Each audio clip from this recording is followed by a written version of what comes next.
कर्मों का कर्ज वक्त के किसी भी मोड़ पर चुकाना पड़ता है, चाहे वो इंसान हो या जानवर। एक परिवार में एक कुत्ता था जिसे परिवार का हर सदस्य दिल से चाहता था, परंतु वह कुत्ता हमेशा एक कोने में चुपचाप उदास बैठा रहता था।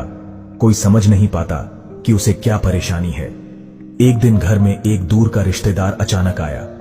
जैसे ही वह घर में दाखिल हुआ, वह कुत्ता पहली बार तेजी से दौड़ा और उस व्यक्ति के पास जाकर पूंछ हिलाने लगा, मानो उसे बरसों से जानता हो।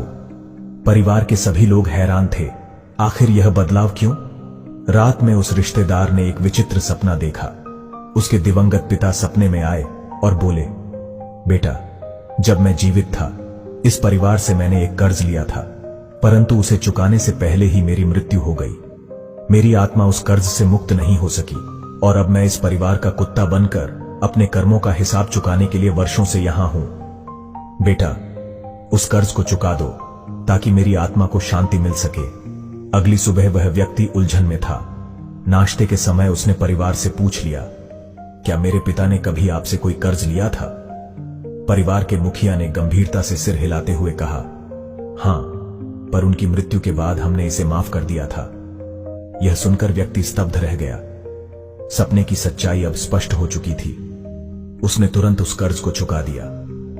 कर्ज के चुकते ही कुछ ऐसा हुआ जिसने सबको चौंका दिया। वह कुत्ता उसी दिन मृत्यु को प्राप्त हो गया। परिवार सदमे में था, लेकिन उस रिश्तेदार को अब समझ आ चुका था कि कर्मों का हिसाब इस जन्म में ही नहीं बल्कि अगले जन्मों में भी चुकाना पड़ता है। कहानी की सीख, कर्म का लेखा जोखा हर हाल में पूरा होता है, इसलिए हमें हर कर्म को सच्चाई, ईमानदारी और निस्वार्थ भाव से करना चाहिए ताकि आत्मा को शांति और मुक्ति प्राप्त हो सके।